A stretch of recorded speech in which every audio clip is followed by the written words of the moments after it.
ഉയർത്തിപ്പിടിച്ചുകൊണ്ടാണ് ഭരണഘടനയുടെ പതിപ്പ് ഉൾപ്പെടെ ഉയർത്തിപ്പിടിച്ചുകൊണ്ടാണ് പ്രതിപക്ഷത്തിന്റെ പ്രതിഷേധം. കഴിഞ്ഞ കുറേ കാലമായി രാഹുൽ ഗാന്ധിയുടെ പ്രസംഗങ്ങളിലൊക്കെ ഭരണഘടനയുടെ പതിപ്പ് ഉയർത്തിപ്പിടിച്ചുകൊണ്ട് സംസാരിക്കുന്നത് നമ്മൾ കണ്ടതാണ്. പിന്നാലെ പ്രതിപക്ഷ നേരെ മറ്റ് കക്ഷി നേതാക്കളുമൊക്കെ ഭരണഘടനയുടെ കോപ്പി പ്രസംഗങ്ങളിൽ ഉയർത്തിക്കാണിച്ചുകൊണ്ട് ഭരണഘടന സംരക്ഷിക്കണമെന്ന ആവശ്യം ഉയർത്തുന്നത് നമ്മൾ കണ്ടതാണ്. അതിന്റെ തുടർച്ചയായിട്ടാണ് ഇപ്പോൾ പ്രതിപക്ഷ പ്രതിഷേധത്തിലും സമാനമായ ദൃശ്യങ്ങൾ കാണുന്നത്.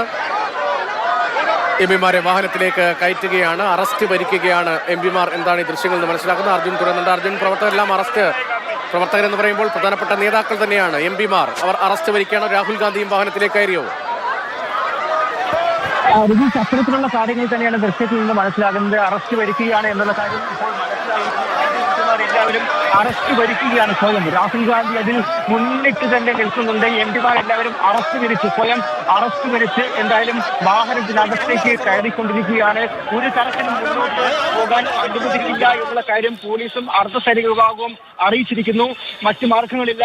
എന്തായാലും പോലീസ് അറസ്റ്റ് ചെയ്ത് നീക്കട്ടെ എന്നുള്ള നിലപാടിൽ തന്നെയായിരുന്നു ആദ്യം മുതലേ എംപിമാർ ഉണ്ടായിരുന്നത്. അത്തരത്തിൽ അറസ്റ്റ് വരിക്കാനുള്ള തീരുമാനത്തിലേക്കും രാഹുൽ ഗാന്ധി അറസ്റ്റ് വരിച്ചിരിക്കുന്നു. രാഹുൽ ഗാന്ധിയെ നമ്മൾ ദൃശ്യങ്ങളിൽ കാണുന്നു. രാഹുൽ ഗാന്ധിക്ക് മുൻപില്ലാത്ത തരത്തിലുള്ള ഇമേജ് ലഭിക്കുന്ന, ഇപ്പോൾ പൊളിറ്റിക്കലി നേതാക്കൾക്ക് ഇമേജ് ലഭിക്കുക എന്നത് വളരെ പ്രധാനമാണ് രാഷ്ട്രീയത്തിൽ.